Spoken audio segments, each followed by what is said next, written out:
welcome to Norwood News. Today is Friday, November 1st, and I'm your host, Brian Boudreau, filling in for Kristen McDonald. Tuesday night, the Norwood Fire Department responded to a call of a working fire in the Callahan School area. The department later released this statement. Group 3 had a quick knockdown of a basement fire. As the night tour started, companies were alerted to a reported basement fire on Garfield Avenue. NC2 arrived on scene and found active fire in the basement at the rear of the structure. The resident advised Engine 4, who stretched an attack line and quickly gained control of the fire, preventing any extension. Ladder 1 provided ventilation, while Engine 3 secured a water supply from a hydrant just up the street. Companies operated for just under an hour. Norwood fire investigators are working to determine a cause. While Norwood companies were committed to the fire, a Walpole engine provided town coverage. The Norwood DPW has continually been working on the relining of the old cast iron water mains here in Norwood.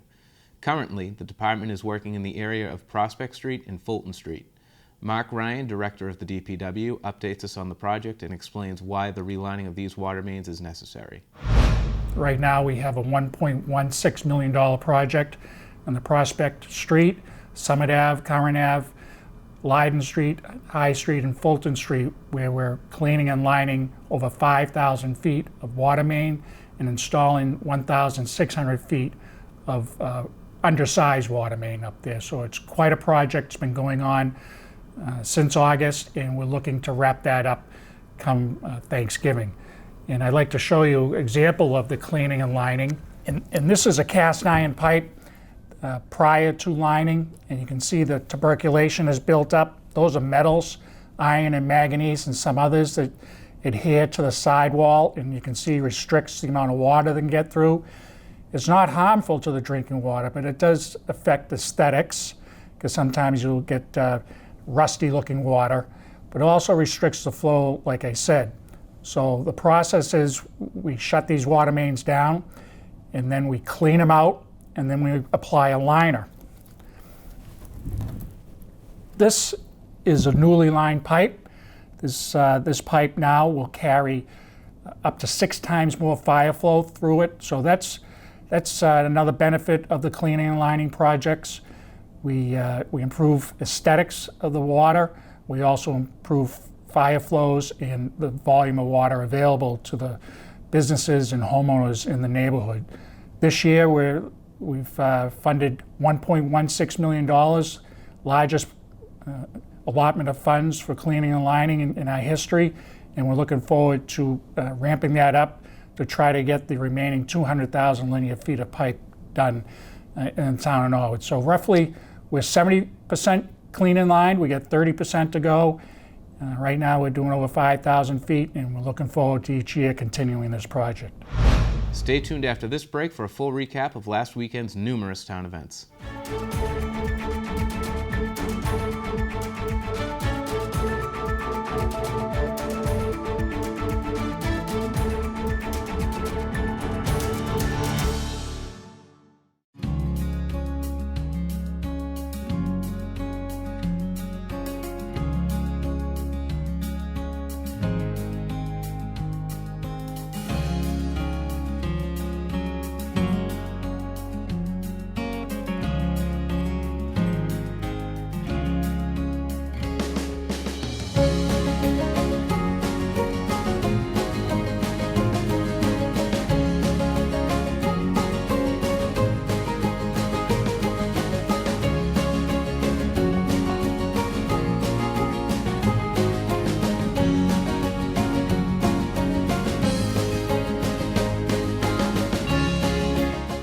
Welcome back. Last weekend, the Norwood Rotary Club hosted the first ever haunted house at the Morse House in South Norwood. Residents were invited to walk through the spooky decorated halls. The kid-oriented fundraiser was designed to raise funds for the many things that the Rotary Club does for Norwood and the surrounding towns. So here we are at the Neponset Valley Sunrise Rotary Club's Dr. Sandy Claus Presents the House of Fun. Welcome. So the Neponset Valley Rotary is a club that is based out of the Norwood, Dedham, Westwood area. And one of the things we do is put on events like this to bring in the community, to get them involved in what we do. We also use it as a fundraiser, so we give away a lot of money to places like the Dedham and Norwood and Westwood food pantries. We've done things with various educational funds, and we do a scholarship every year with the Blue Hill students. We basically, all the money we bring in from these various different events is given back to the community in different ways. We're having an event here today for the children that we're basically doing a haunted house, but it's not a scary haunted house. It's just something for younger children. They tend to get a little afraid when it comes to events like this, so we make it very friendly for them, but very interesting as well. So I was in one of the rooms and it kind of scared me myself. There's a fish on the table and I didn't realize when I tapped on it, the thing started jumping around, so I got scared. But it's not meant to be that way. And it's also to raise funds for the Rotary. You know, we're always looking for new ideas to help out and to make things work for the people that we support. Also last week, the Norwood Junior Women's Club hosted a Halloween kids karaoke costume party in the Norwood Civic Center gym. Children were encouraged to show up with a costume and be ready to sing their hearts out. So today's event's called the Kids Karaoke and Costume Party. So essentially we're just hosting karaoke for kids to sing their hearts out, and we're going to be doing a little costume contest and a little costume parade. And it's for kids of all ages, kids in Norwood and any of the surrounding towns. Stay tuned after this break to find out what is happening in your local government.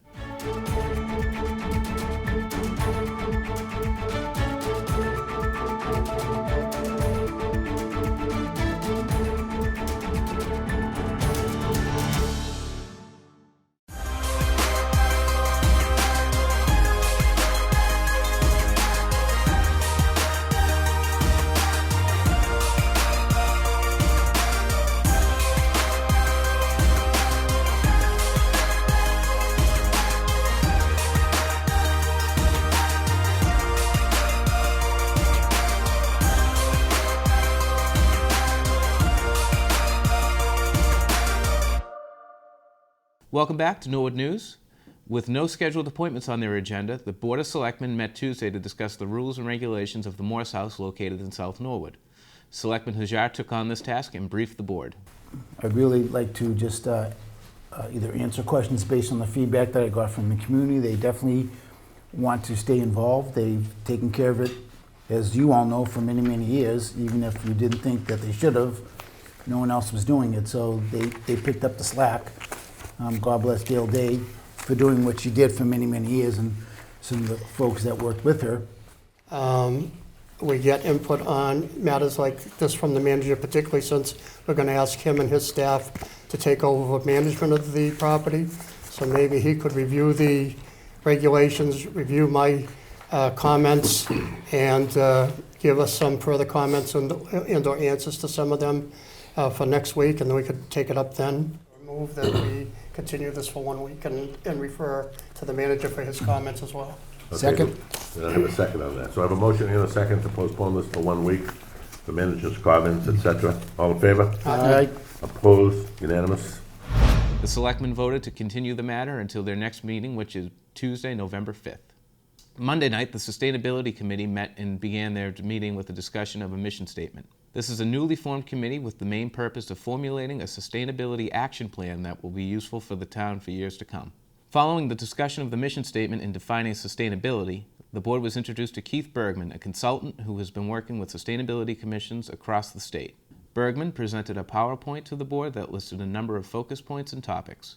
At the end of the meeting, the committee discussed solid waste and recycling in the town of the past decade. Well, you know, it was the initial jump when we went to when this report, the colorful one, when it starts October 2009, that's when we went to mechanized pickup for a single stream and for trash pickup. And before that, it was even worse. Before that, it was about 15% recycling, and so it took a big jump. Because if you were in town before that, we had the yellow and red bins, so that you pick them up and you bring them to the curb. And so so much of that. And like, I mean, I think I was yellow, so I had like 6 yellow bins, and I put the newspapers in one, and then the cans in another, and you put the plastics in another, and you'd come walking out and watch the plastic bottles blow down the street during a windy day the night before trash. So, and then we went to the 96-gallon yellow tops. There was a big jump in recycling, but then as you can see, it's basically right been where it there is, and kind of leveled off since. And you can see it's kind of on a gradual, you see solid waste going up a little bit now and recycling going down. The Sustainability Committee will meet again on November 18th. For complete government coverage, tune into the NCM Government Channel or watch on demand at norwoodcommunitymedia.org. Stay tuned after this break to find out what is happening in your schools.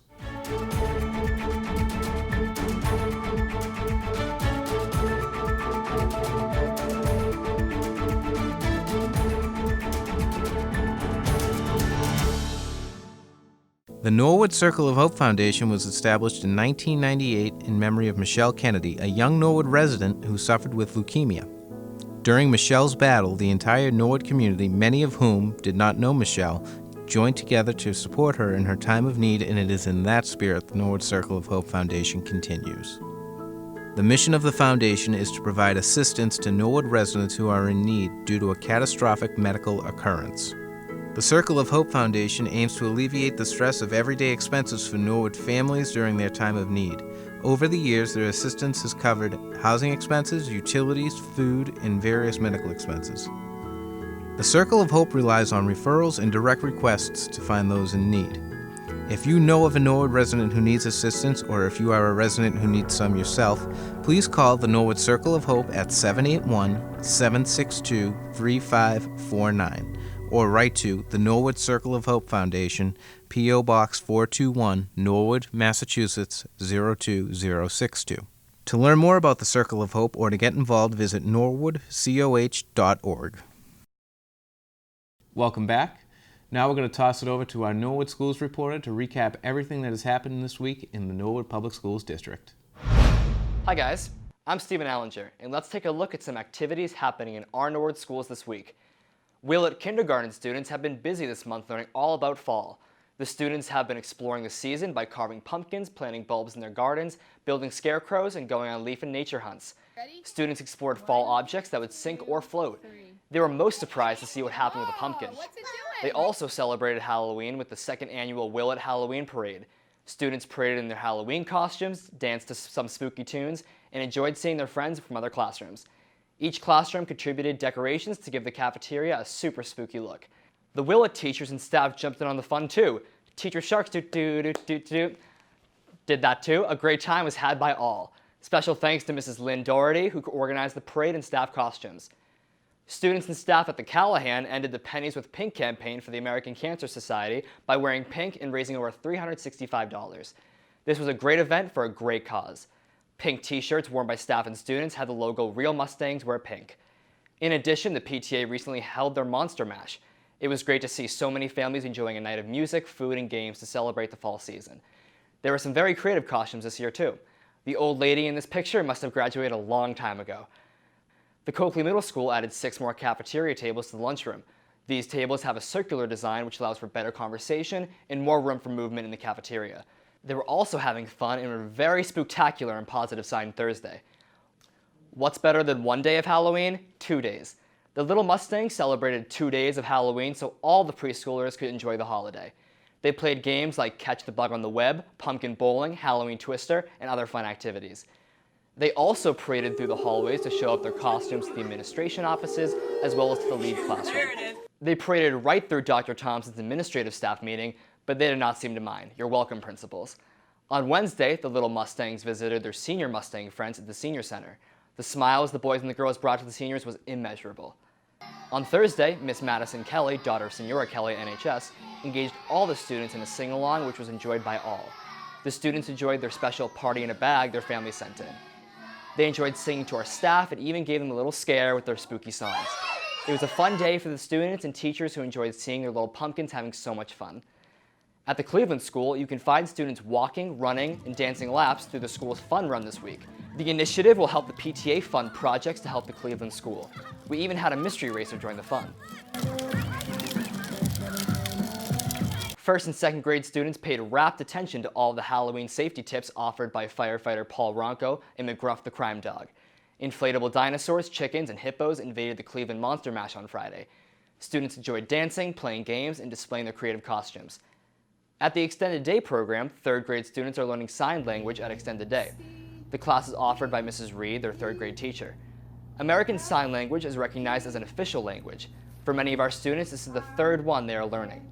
Kindergarten and first grade stretched out during our youth yoga program at the Savage Center during Extended Day. Children learn yoga by reaching for apples high up on trees or stretching down to touch their toes as they pick pumpkins from a patch. Thank you to Little Mustangs Preschool for sharing their indoor play space, and to Erin Feeney, our certified yoga instructor. Namaste, folks. And a happy Halloween from the Extended Day staff. The Balch School also had a fun Halloween Monster Mash celebration. There were some very creative costumes and a lot of smiles. Thanks to the Balch PTO and Balch alumni Nick Spadorsha for the fun music. Norwood High School students Tanya, Gory, and Sophia were presenters at the recent MassQ conference at Gillette Stadium. They spoke about their involvement with the Global Citizenship Program. This unique program encourages students to think globally, communicate effectively, and contribute responsibly. Also at the high school, the food service team received a grant for a hot chocolate milk machine from the New England Dairy Council. The hot chocolate milk kickoff was held, and all the students had a chance to sample the hot chocolate milk. Students could also enter to win a pair of Beats headphones by posting a picture on Instagram or Twitter.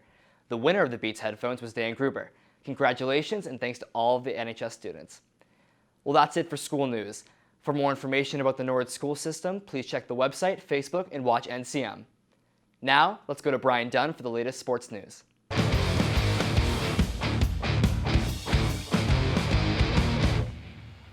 Hello everybody, and welcome into the sports update for this week. It is playoff time here in Norwood, and both the field hockey and football teams have a seat at the table in the postseason picture. I'll let Kathy Shinkoli and Nora Glynn take you through what was an exciting high-stakes game for the Norwood field hockey team against Attleboro at home this past Wednesday. Let's throw it down to the highlights. Well, here we are up at our Norwood Mustang Field, and for a very exciting event. Everybody plays right-handed. That's just how it is. Nice, Brianna. Oh, what a beautiful nice pass to her. And it's in. Oh, Maggie Curran. That was from Brianna LeBlanc's. Oh, what that a was nice beautiful. play. That was excellent. That was a pass. That was not a shot. Nope, it was a pass, and then Maggie was right there. Who was the... Brianna LeBlanc set it up. Okay, Anna, back to that. Yep. And Allie is running right out to her. She is not. What a nice play. That's in. Yep. She knows how to score. Anna back, yep. And again, that reverse stick. Yep. Nice play. Oh my God. She scored that out of nowhere.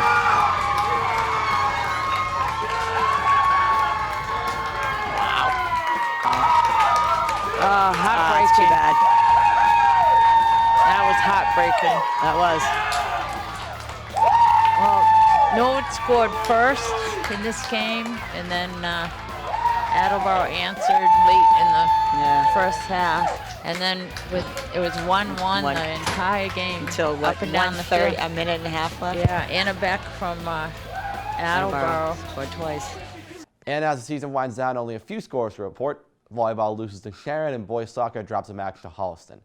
And a big congratulations goes out to the cross-country TVL All-Stars, Olivia Bodette and Dylan Hamway as well. And that's going to do it for updates, but a couple of reminders before I leave you. One, football will be home for their quarterfinal D4 South sectional tournament game against Silver Lake this Saturday at 2 p.m. Tickets are $5 for students and $7 for adults. The winner of this game will move on to play Milton next week. And also, winter sports registration is now open. To register, visit NorwoodMustangs.com. I'll talk to you next week to recap the football game. Brian, back to you. Thanks, Brian. Monday night was another edition of the Sustainability Series hosted by the Norwood Library.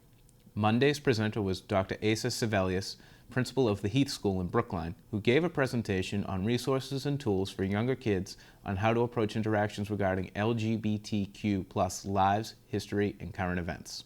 Wow, so many people came out tonight and they were interested. I don't know why they were here, but I think they're committed to Norwood, number one. They want to make Norwood the most inviting, welcoming place it can be. And they see this, having these complex conversations about LGBTQ issues as a way to make sure everybody feels welcome. Just a reminder to residents that the school committee meeting will be Monday night, November 4th at 7 p.m. instead of their regularly scheduled Wednesday night meeting. Norwood Community Media will be broadcasting this meeting live. Also, NCM will be broadcasting Norwood's Veterans Day ceremony live on November 11th. Well, that's all for Norwood News. To stay up to date with Norwood Community Media, follow us on Facebook, Twitter, and Instagram. As always, thank you so much for watching. Have a great weekend.